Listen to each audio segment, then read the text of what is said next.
کرتی ہے۔ حدیث پاک میں جامع ترمذی کی حدیث پاک ہے، آقا کریم صلی اللہ تعالیٰ علیہ وسلم نے موت کو یاد کرنے کے، موت کو ذکر کرنے کی فضیلت کو بیان کرتے ہوئے ارشاد فرمایا، اکثروا من ذکری حاسن اللذات فإنہ ما من احد یذکر فی سعۃ من العیش الا ضیق له ولا فی سعۃ الا ضیق له ولا فی ضیق الا وسع له۔ یعنی تم موت کو یاد کیا کرو۔ انسان جب موت کو یاد کرتا ہے تو اس کی تن اور بدن کی لذتیں ختم ہو جایا کرتی ہیں۔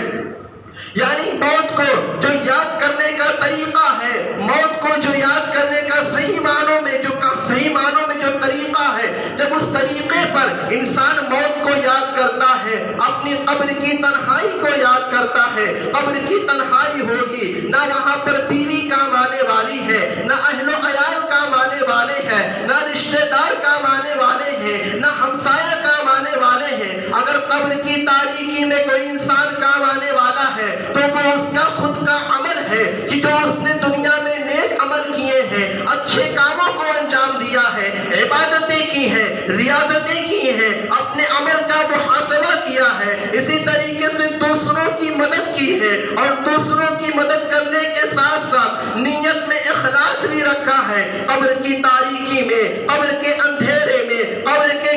کالی کوٹری میں انسان کو جو کام آنے والا ہے، یہی چیز کام آنے والی ہے۔ لہذا آقا کریم صلی اللہ علیہ وسلم نے ارشاد فرمایا، اکثروا من ذکری حاتم اللذات، یعنی موت کو کثرت سے یاد کیا کرو۔ جب موت کو انسان کثرت سے یاد کرتا ہے تو اس کی دنیا کی لذتیں مٹ جایا کرتی ہیں۔ اور پھر یہ بھی ارشاد فرمایا کہ جو بھی انسان موت کو یاد کرتا ہے، اپنے پیغام اجل کو یاد کرتا ہے، تو اگر وہ دنیا میں پریشانی مبتلا ہے، مصیبت میں مبتلا ہے، تو اس کی پریشانی اور مصیبت دور ہو جایا کرتی ہے۔ اور کیوں نہ ہو، انسان کتنا بھی پریشان حال کیوں نہ ہو، آخر اس کے اہل و عیال اس کے ساتھ ہوتے ہیں، اس کے بال بچے اس کے ساتھ ہوتے ہیں۔ اور اگر یہ بھی نہ ہو تو انسان کے ہاتھ اور پیر سلامت رہتے ہیں، اگر یہ بھی نہ ہو تو انسان کی زبان سلامت رہتی ہے، جس سے وہ کوشش کر کے اپنے لیے کچھ سامان مہیا کر سکتا ہے، اپنے لیے کچھ سامان فراہم کر سکتا ہے۔ لیکن ایک موت ہے کہ جب موت انسان کو آ جاتی ہے، جب موت کا فرشتہ انسان کے پاس پہنچ جاتا ہے تو ہزار روپیوں کی دوائیاں بے سود ہو جایا کرتی ہیں، بڑی سے بڑی ڈگری والے ڈاکٹر لاجواب ہو جایا کرتے ہیں۔ اب انسان کو کوئی کام آنے والا نہیں ہے، نہ اس کی اہل و عیال کام آنے والے ہیں، نہ اس کے بال بچے کام آنے والے ہیں، نہ اس کے ہمسایہ اور رشتہ دار کام آنے والے ہیں۔ اب اگر انسان کو کوئی کام آنے والا ہے تو اس کا عمل ہے جو اس نے دنیا میں کیا ہے، اپنی جوانی میں کیا ہے، اپنی صحت مندی میں کیا ہے، وہ عمل اس کو کام آنے والا ہے۔ لہذا آقا کریم صلی اللہ علیہ وسلم نے ارشاد فرمایا کہ جو شخص موت کو یاد کرتا ہے، اپنی موت کی یاد کو تازہ کرتا ہے، تو دنیا میں کتنی بھی پریشانی میں ہو، وہ ساری کی ساری پریشانیاں اس کی دور ہو جایا کرتی ہیں۔ پھر آگے یہ بھی ارشاد فرمایا، وَلَا فِي سِعَةٍ إِلَّا ضَيَّقَ عَلَيْهِ، اور اسی کے ساتھ ساتھ وہ انسان جو کشادگی کی حالت میں ہے، خوشحال ہے، جب وہ موت کو یاد کرتا ہے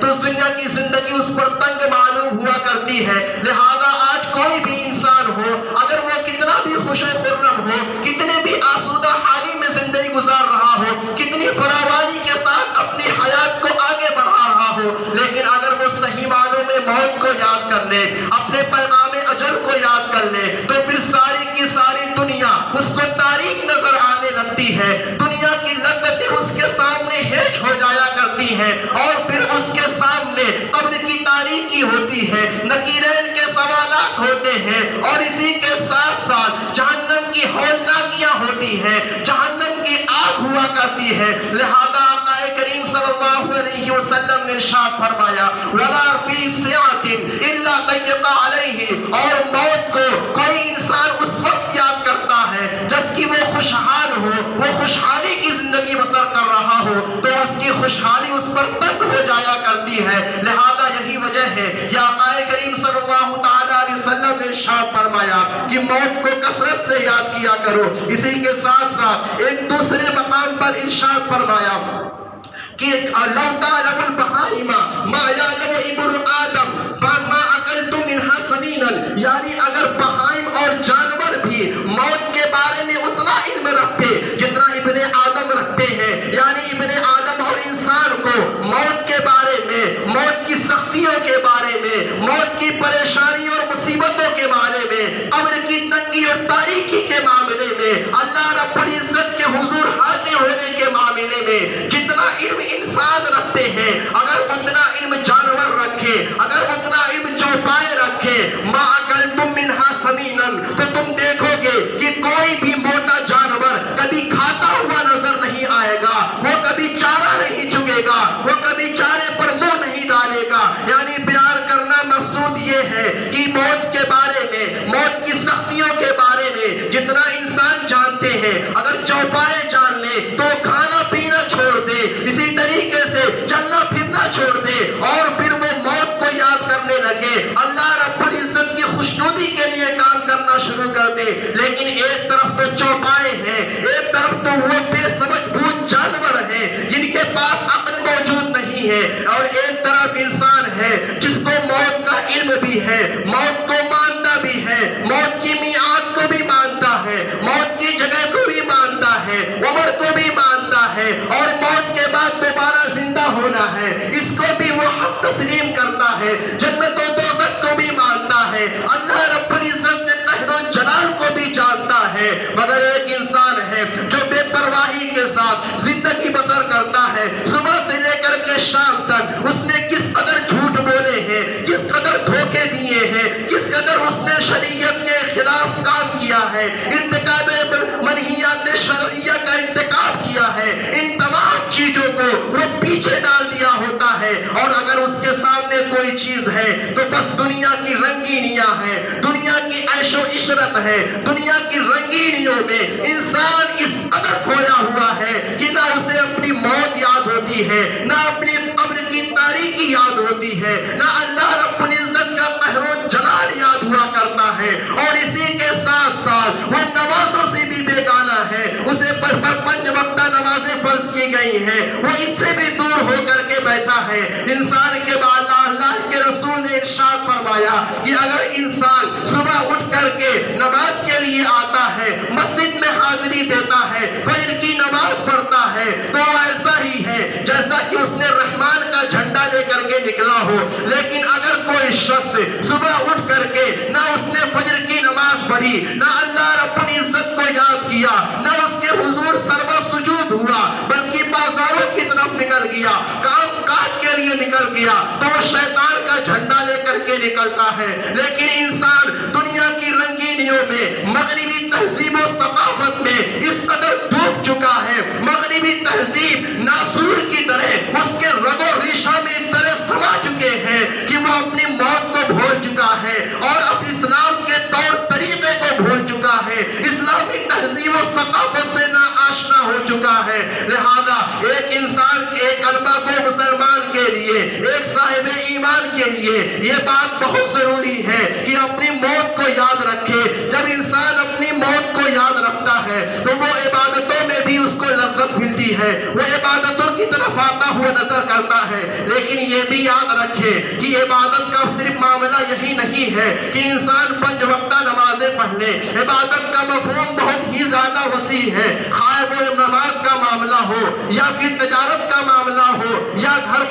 میں اپنے بال بچوں کے ساتھ رہنے کا معاملہ ہو، اور اسی کے ساتھ ساتھ دوسرے تمام کاروبار ہو. ہر جگہ عبادت ہوا کرتی ہے. نماز میں، مسجد میں نماز پڑھ کر کے عبادت کی جاتی ہے، تجارت میں شرعی طور پر تجارت کر کے عبادت ہوا کرتی ہے، بال بچوں کو رزق حلال کھلا کر کے عبادت ہوا کرتی ہے. لہذا ریاض الصالحین فی کلام سید المرسلین میں ایک حدیث پاک ہے، آقا کریم صلی اللہ تعالی علیہ وسلم نے ارشاد فرمایا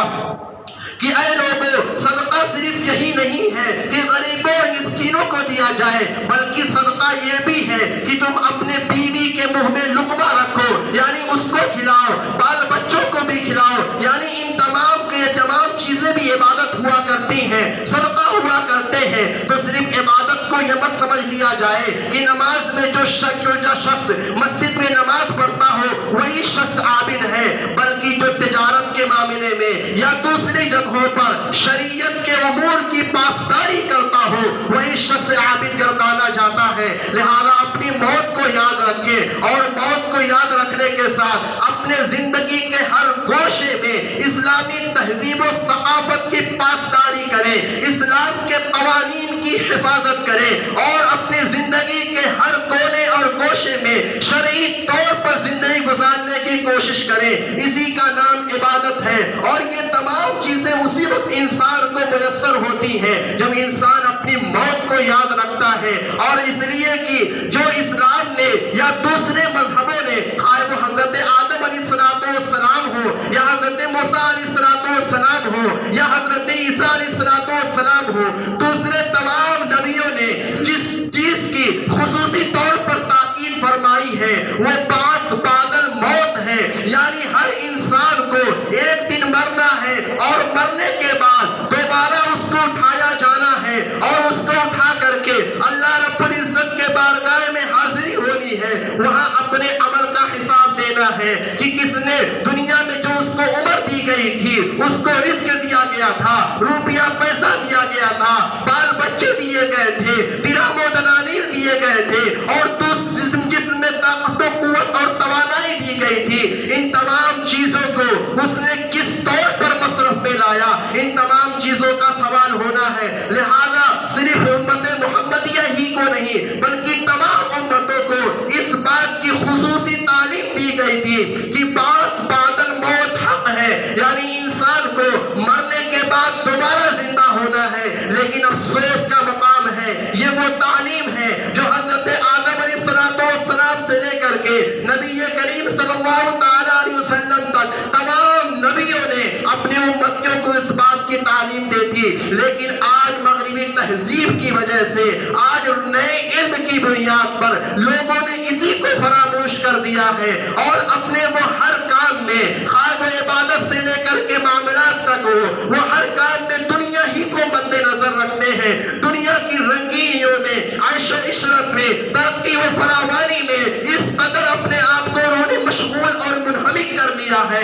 کہ وہ اپنے آپ کو اللہ رب العزت کے حضور حاضر ہونا ہے اس کو بالکل بھول چکے ہیں، یا بھول تو نہیں چکے لیکن جو صحیح معنوں میں جس طور پر یاد کرنا ہے وہ صحیح معنوں میں یاد نہیں کرتے ہیں۔ بس ہر انسان ایک مردے انسان کے پاس پہنچتا ہے، قبر کے پاس پہنچتا ہے تو وہاں قبر پر فاتحہ پڑھا اور واپس چلا آیا، کیا وہ کبھی غور کرتا ہے کہ ایک نہ ایک دن ایسا ہوگا جب اس قبر میں مجھے بھی جانا ہے، اس قبر کی تاریکی میں مجھے بھی سونا ہے، اس چیز کو بھی یاد کیا جائے اور پھر یہ بھی یاد کیا جائے کہ جب نکیرین میرے پاس آئیں گے، سوالات کریں گے اور اسی کے ساتھ ساتھ میرے اعمال کا محاسبہ ہوگا تو اس وقت میں کیا جواب دوں گا؟ کیا میں اسی بات کا جواب دوں گا کہ میں ہفتے میں صرف ایک وقت کی نماز پڑھا کرتا تھا، حالانکہ دن میں 5 وقت کی نمازیں فرض کی گئی تھی، فجر کی نماز فرض کی گئی تھی، ظہر کی نماز فرض کی گئی تھی، عشاء کی نماز فرض کی گئی تھی؟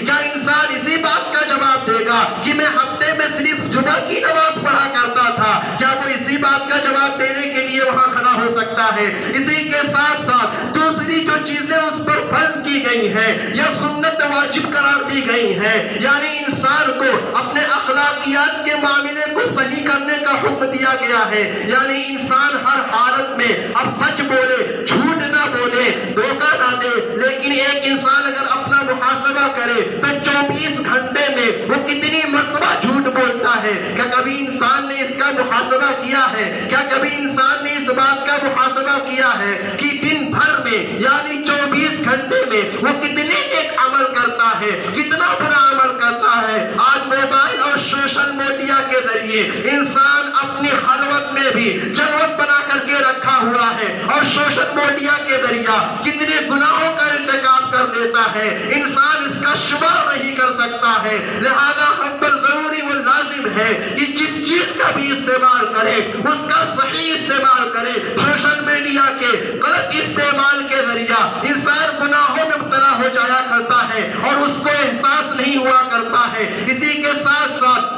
موبائل کے ذریعہ انسان اتنے گناہوں کا ارتکاب کرتا ہے، اور صرف خود نہیں گناہ کرتا بلکہ دوسروں کو بھی گناہ مبتلا کرتا ہے۔ لہذا اپنے آپ کا محاسبہ کرے اور دل پر ہاتھ رکھ کر کے سوچے کہ کیا ہمیں اسی دنیا میں رہنا ہے، اور کیا ہمیں اسی دنیا میں زندگی بسر کرنی ہے، کیا ہماری موت نہیں آنی ہے، اور پھر موت آنے کے بعد کیا ہمیں دوبارہ اٹھایا نہیں جانا ہے۔ جب اس بات کو ہم حق مانتے ہیں، اور حق ماننا یہ ہمارا ایمان ہے، اگر کوئی شخص بعد الموت کو نہ مانے تو وہ شخص منکر